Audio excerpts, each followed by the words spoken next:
What's going on, y'all? It's your girl, Queen Neffy. It's the Vibe Session, and we are back for another just beautiful, amazing episode. I'm so excited today. We have a special treat, guys. We are seated amongst greatness today. We have with us a businesswoman, a mover and shaker, an incredibly talented vocalist, a visionary, guys. She's here to talk about her journey, her music, what's next. We have the one and only Lala Johnson here today on the Vibe Session. Welcome to the show. Thank you so much. Happy to be here. Thank you. Absolutely, absolutely. My first thought is I just want to know how you got into singing. I always like the background of the journey and what kind of prompted you to lean into it. So tell us about how you started singing. Sure thing. Yeah. I am the product of two singing families. Okay. From a little town in East Texas, well, Longview, but the smaller town of Gilmer, which is where I spent half of my childhood. And so there's an ensemble that I think still exists over there called the Upshur County Male Chorus that was at one point comprised of both sides of my family, basically. Wow. Yeah, so holidays, you already know, were sing-alongs, regardless of if I went to my mom's side or my dad's side of the family. A sing-along was going to happen. And I feel like I've been singing as long as I've been talking and been teaching almost as long. Wow. So was your mom the one at the family event that was like, come here, baby, come sing for the family? It was my grandmother's. Oh, really? It was both my grandmothers. Wow, that's beautiful. And were you ever nervous as a kid, or it kind of came like natural to you? You know what's funny? So singing at church, not so much, but I noticed whenever I would sing, well, the older I got, like towards like my middle school age or whatever, I would get this burst of energy like after I had gotten done with it. And I don't know if that was me getting nervous after the fact, or if that was like an adrenaline rush that was like, we want some more, or what exactly. But the shakes or whatever happened after the act was over, as it were. And that probably never goes away. Do you still get nervous now? Not so much anymore. It's more of a thing where whenever I have a mic and a captive audience, I come alive. Oh, okay. I exist as, my vanilla name. But but Lala is where I live. Yeah. And do you think you grew into that comfortability? Because I feel like a lot of artists sometimes it's like you get there where you are now, you get there, but you're not always there. Did you always feel like you could operate just in yourself and who you are when it came to the music? Into like the current decade that I'm in, to realize that my whole life, well, a good portion of my life has been me performing. In some respect, I mean, I'm performing when I'm teaching vocalists, because I'm finding the tactics that they need to get the thing I'm trying to get out of them to happen, kind of thing. And so, in a way, even when I'm not, on, as it were, I'm still kind of on when I'm around other people. I perform for whatever audience is near me. So the teaching part is big. I always say, if God gave me the gift to sing, I wouldn't know what to do with myself. So how did you get into like teaching others and just the technicality of it? I'd like to say I chose that, but it chose me, kind of. I can remember as far back as middle school, going back. That was a pivotal time in my life, apparently. It seems, But I UIL competitions, solo and ensemble, contests and all of that. And I would be at the university site or whatnot, preparing, in the practice rooms, preparing for my audition. And it never failed that one of my classmates, at least one, would knock on my practice room door and say, hey, can you help me with my solo or my song? Because you're good. I don't know what I'm doing, though. And I don't remember being in those situations and not thinking we're in the same class getting the same education. All the technical stuff that we're learning in class as a group, we're learning together. So like, come on, we'll see. And before long I was helping classmates get achieve their goals, as it were. So it wasn't really until I was really trying to decide what I wanted to do with my life. My senior year in high school, and a conversation with my late aunt Barbara, one of my favorite singers ever, and she was like, listen, you're on a full ride scholarship to go to school now for singing. It's what you do best likely, you know. So why not just pursue that as your educational, you know, person? I was like, you know, I guess you got a point. I actually wanted to be Claire Huxtable when I grew up. Shout out to Claire Hustle. I was going to be a lawyer up until my senior year in high school. Wow. Yeah. That's a beautiful journey. So if one wanted to sign up for these vocal classes, Absolutely. where can we go? Because you might see my name on there too. Sure thing. Well, I'm on Instagram as Lala's World Music currently. Okay. And so if not on Instagram, you can always text me. Don't call me because I'm not going to answer. But text me at 214-775-0839. Wrote a song about it. Like to hear it? Here you go. 214-775-0839. My number is 214-775-0839. Once again, that's 214-775-0839. What's my number? Yeah. You text me, then I'll reach out to you and just send me your name, email address, and that you're interested in voice lessons. And we got you covered. Y'all lock in. Look, y'all can never say we don't be putting y'all on with stuff. Okay, so y'all lock in, get the vocals right, because I think we're kind of going into a space where we're going to be looking for singers.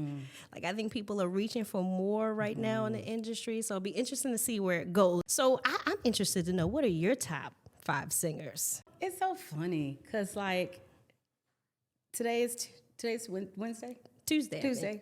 See what I mean? You see? So, and we're not quite at 5 o'clock yet. It could change. That top 5 could change depending on the time of day or the day of the week or the you know. But generally speaking, Ella Fitzgerald, regardless, I don't care who ever breathed in this earthly realm. Ella Fitzgerald is my favoritist singer.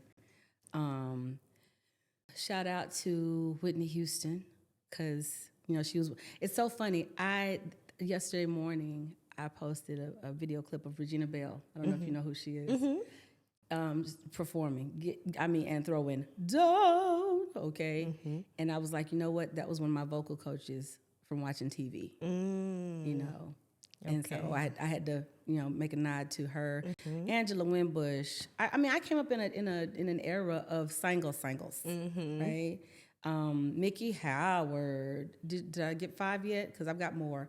Aretha Franklin, duh. You know, you got your standards, your Mariah Careys, your Aretha Franklins, your Sarah Vaughan, Billie Holiday. More for me, Billie Holiday more for her vocal storytelling, her use of her voice texturally to convey a mood. And on that note, I have to mention Nina Simone, who I'll admit is not necessarily my favorite voice aesthetically, but I so appreciated what she did musically in terms of how she moved her voice to help illustrate the story of the song. Absolutely. You know? And what she did for the culture, her cultural impact was huge. That's its own topic right there. That's for another day. Own topic. Love to have that conversation too. Absolutely. Absolutely. Oh, see, that's why I said I got to get you. I got to get you back. I'd be remiss if I didn't say Erykah Badu, because duh. And I'm going to tell you, I thought I was a fan of hers before I became, you know, before I joined her team. I thought I was a fan. I was actually more of a Baduism fan. I didn't know much about Erykah Badu's full library, you know, until I became an employee of hers. And I have to admit, Twinkle is still one of my all-time favorites. At the time, it was me, because when I joined her team, I was 36, and a lot about the lyrics that she was singing in that song spoke to me. I didn't have three babies by different dudes, but the rest of it, the rest of it spoke really closely to what I was experiencing in that moment, for sure. And Twinkle is a great record. Oh my gosh! So when that came out, I might have been maybe high school, college, but I was singing it like I really knew what she was talking. Now I know. Like I go back and listen, but as a kid, I loved just sonically. That record is crazy. Now more than ever, it's like it's not. It feels like something's happening with regards to what was spoken in those lyrics and what we're we're going to right now in time. Almost prophetic. Almost prophetic, if not so. Yeah. The other thing I was going to say was that I listened to these recordings, of her voice, but when she came into the room for that first rehearsal that I did with her, there was this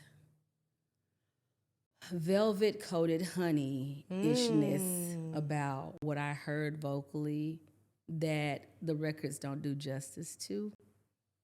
And I was like, okay, now I get it. I thought I had it before, but now I get it. Wow. Yeah. So we all can like imagine what it's like to work with her and to be beside her. We probably imagine all good vibes, some incense, all the feels. But you're really in it. Is that the energy? Like, could you share with us what it's like working with her? I sure can. Yeah. She's the coolest CEO I know. That's my short answer. Have I heard, stories about, somebody rubbed the lamp the wrong way and got whatever genie they got? Sure, I've heard stories. I've never witnessed anything like any of the stories I've heard, as it were. And it's just, hey, you poke the bear, you get a roar kind of thing. Never seen it. Shout out to Miss Badu. Shout out.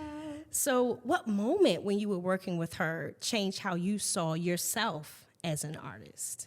I was actually active duty when I started touring with them. I was on leave of absence from the Army.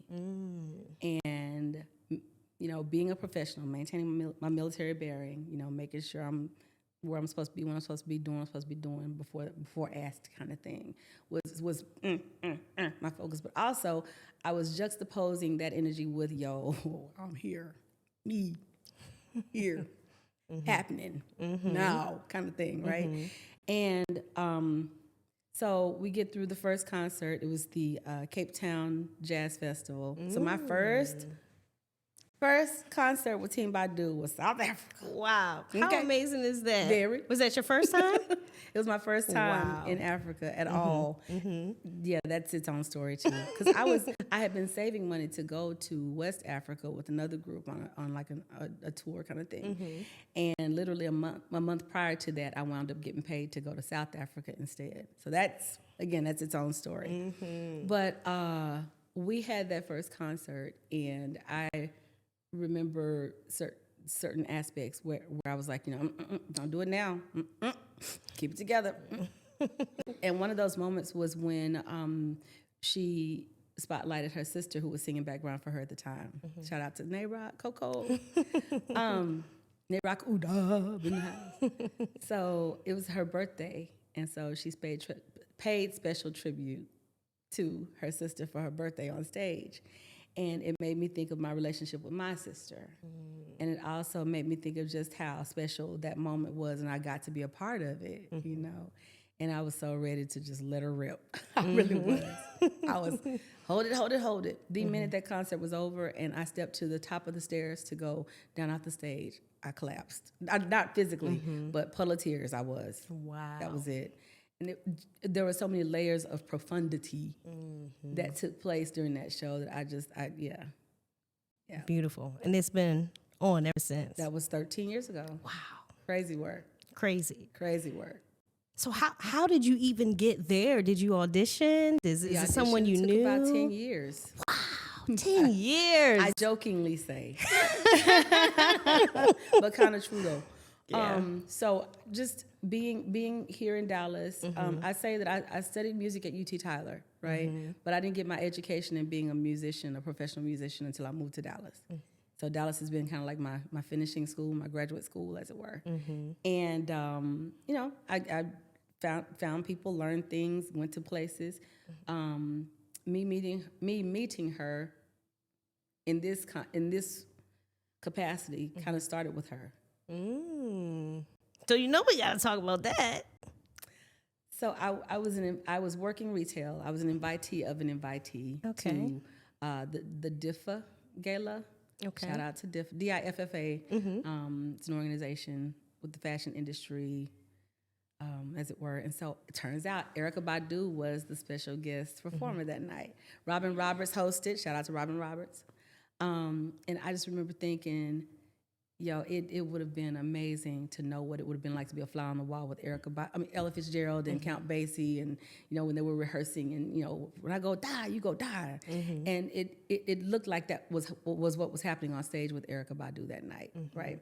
And so I went back to my seat, and because she was like, y'all come closer, music to my ears.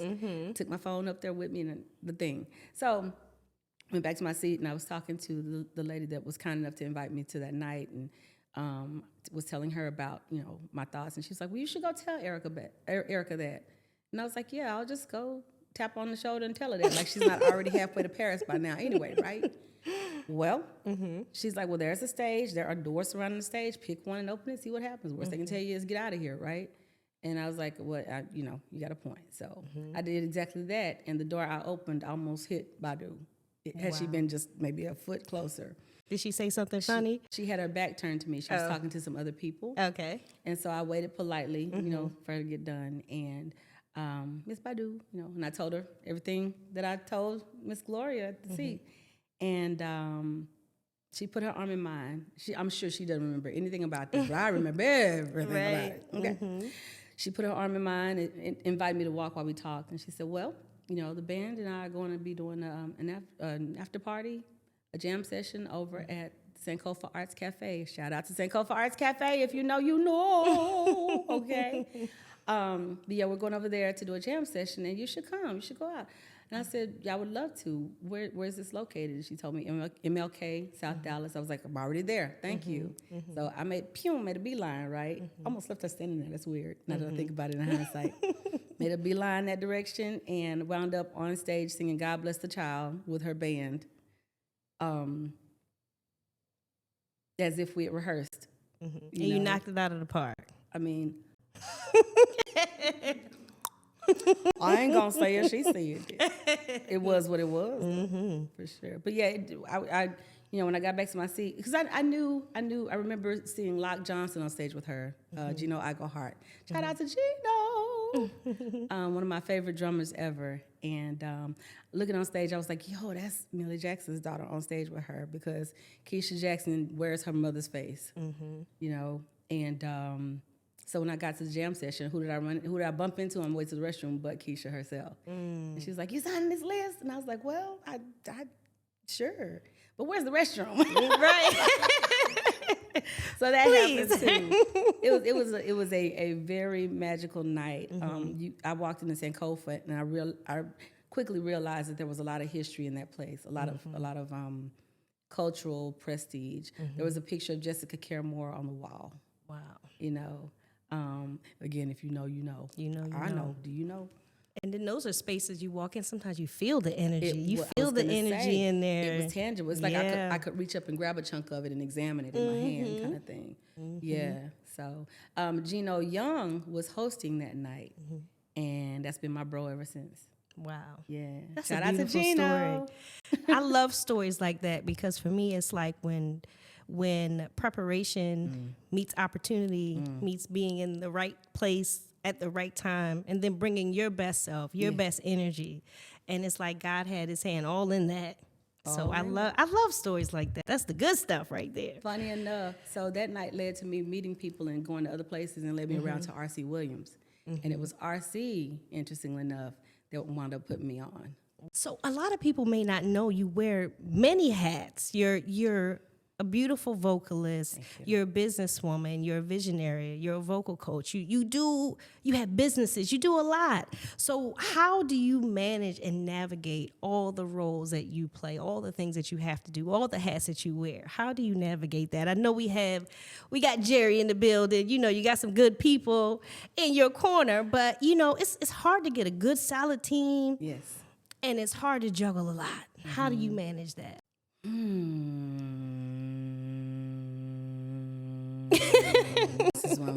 This is one way. There are times when I just have to stop, and it is so funny. I just found a video recently that was talking about how humming actually does, number one, it calms your nervous system by way specifically of the vagus nerve, and then also it lowers your blood pressure, because inhaling into your nose and then humming, or inhaling and exhaling using your nose, activates or helps your body to generate nitrous oxide, which lowers the blood pressure, right? So there's that piece. I'm learning ways to not get stressed out and not crash out every day. But I get inspired, and I have to follow I'm compelled to follow the inspiration to whatever end it is.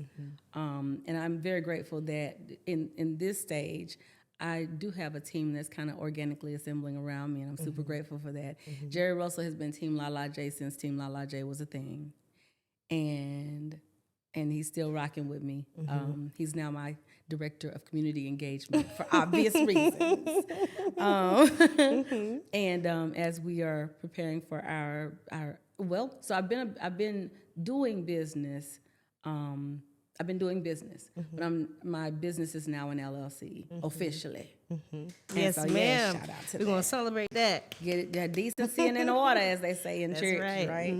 And so, now I have people who are in positions, that are now helping out, and that's its own journey, because now I'm having to learn how to not be the lone ranger, and how to trust delegate folks stuff, and how to the trust. That's the hard part. Oh, the trust part is so. It is the challenge, and people identify themselves as trustworthy through that process. I'm so grateful. Yeah, but how do I do it? The short answer is I have to. I really have to just follow the energy of the inspiration to its end. I'm dedicated to that. I can't say that there's a method to the madness, because there is madness in it too. And I would be lying if I said that I didn't quit music regularly. I'm down to 3 days a week now from every day. I know that feeling. That's why when he asked me, I said, "Wait, yeah, I'm improving. I'm down to feeling. 3 days a week. It's getting better, Yeah. And so whereas when I was younger, I would try to resist the crash outs and deny that was a thing. I allow it to happen now, and I find that on the other side of the crash out is release. Yes. Granted, I do that by myself as often, as much as I can, so that people don't get affected by it. But yeah, that's growing is in the allowing, I think, and the real lesson is how to go about the whole allowing in a way that doesn't. Yeah. And how you react to the test. How you react to the test. Because life, in fact, is school. Yeah. And the bottom line is, you don't pass that test, you're going to retake the lesson. Yes. I'm learning that now. I'm a little slow to it. But I'm learning, like, if I think of everything as a test, I can then react differently. Yes, ma'am. And handle it differently. But sometimes you got to catch it right when it's happening and say, this is a test. Absolutely.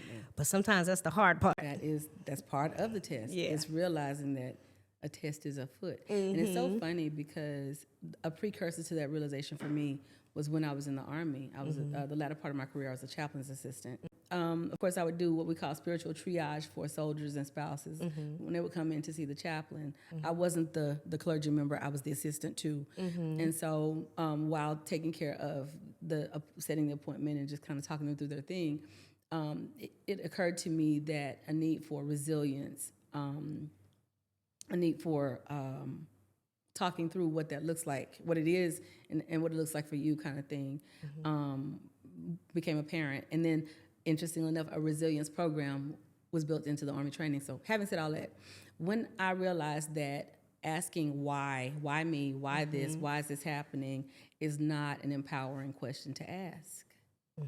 When you ask the question, because you may never get the answer, right? But if you ask the question, what or how am I supposed to learn from this thing, then that's where the avenue for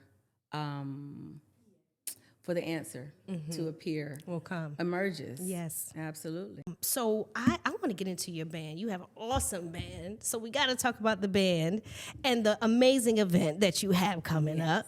So I'm such a big Tina fan. So you gotta tell us how the Tina band came about. So I've been producing my own shows since in DFW since about 2011, and it was called the Diva Tribute Series. So I've paid tribute to divas such as Whitney Houston, Chaka Khan, Ella Fitzgerald, Natalie Cole. Tina Turner was one of my latter tributes. And there's a backstory to that. Tea time. We'll talk about it. All right. But she was one of my latter tributes, and an all woman ensemble kind of organically formed around that show. And so the closer we got to showtime, the more I realized that this is not just a one and done like the previous tributes I've done. This actually is a product that should sell itself, you know. And so 13 pieces, all women, horn section included, singer dancers included.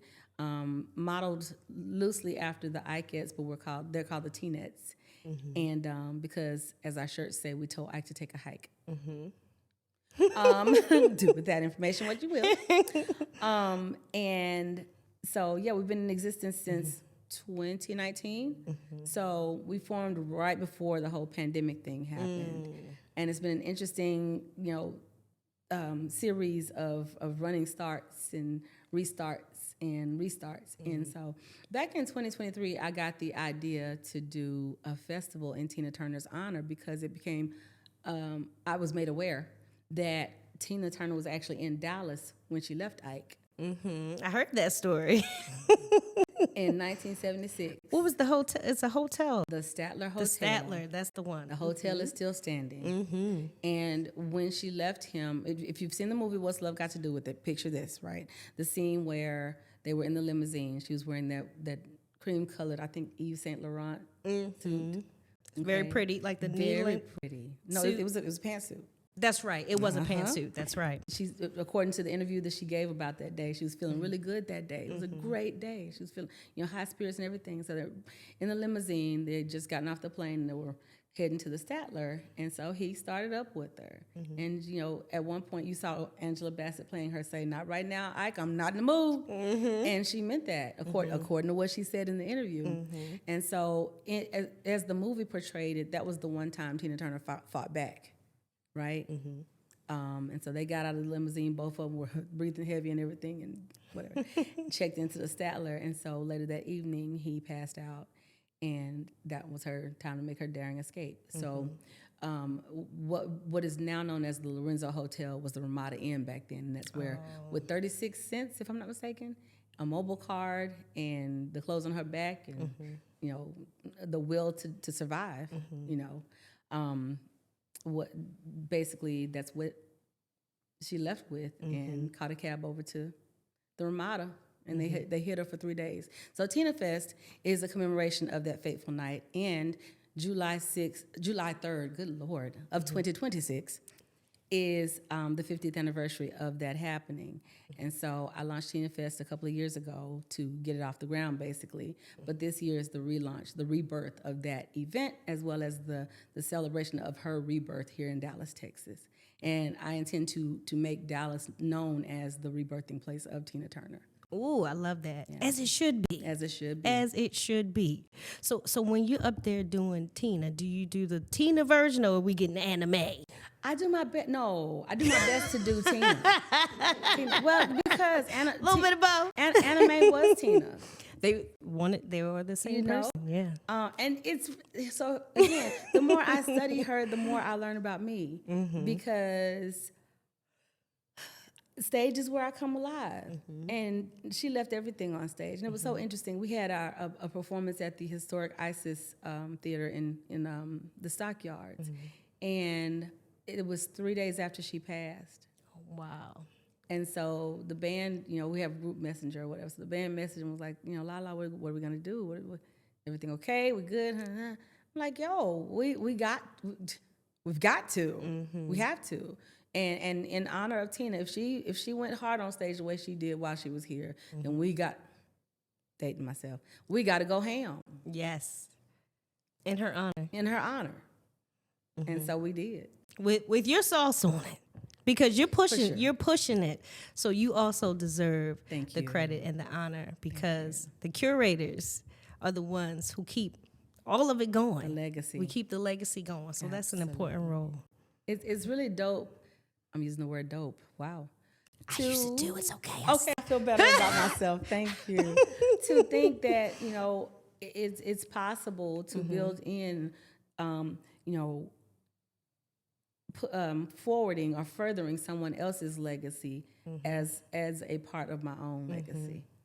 And of all the people, Tina Turner is an amazing person to get behind. Absolutely. So, shout out to Miss Tina. Shout out to Miss Tina. Shout out to Miss Tina. So we want to Tina Turner. If we want to get tickets, or if we want to vend, or media, or all the things, how can we get in contact to get the tickets? Absolutely. So the website is up. It's tinafest.com.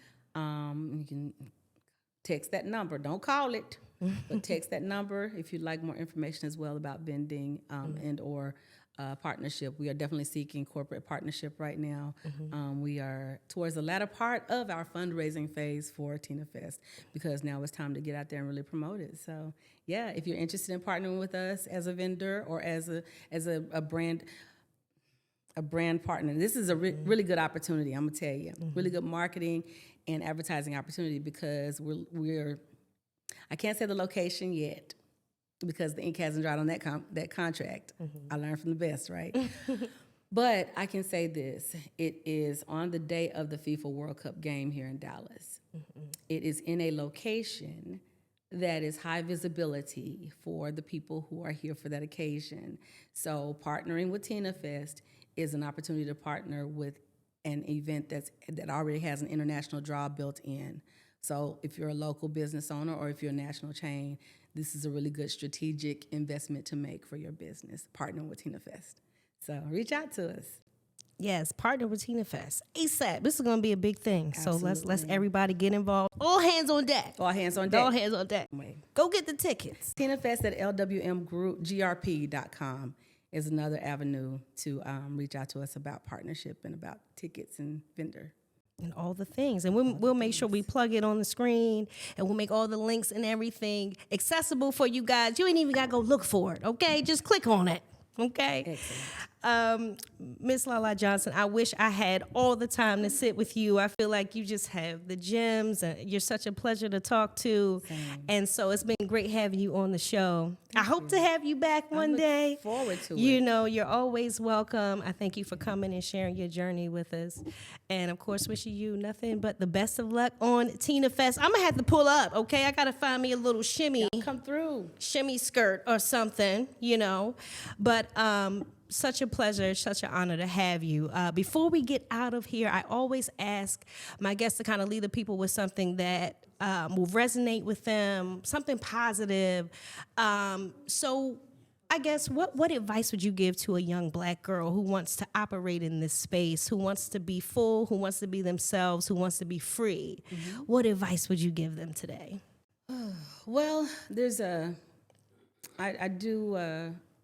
I like going to malls to walk in the mornings, and so I post video at the conclusion of my walks. And so one of the things I say when I sign off is show up for you, because if you don't show up for you, who else can you expect to?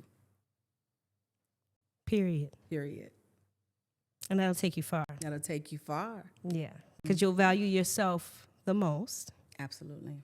And then whoever shows up for you is a bonus. Indeed. That's the bonus.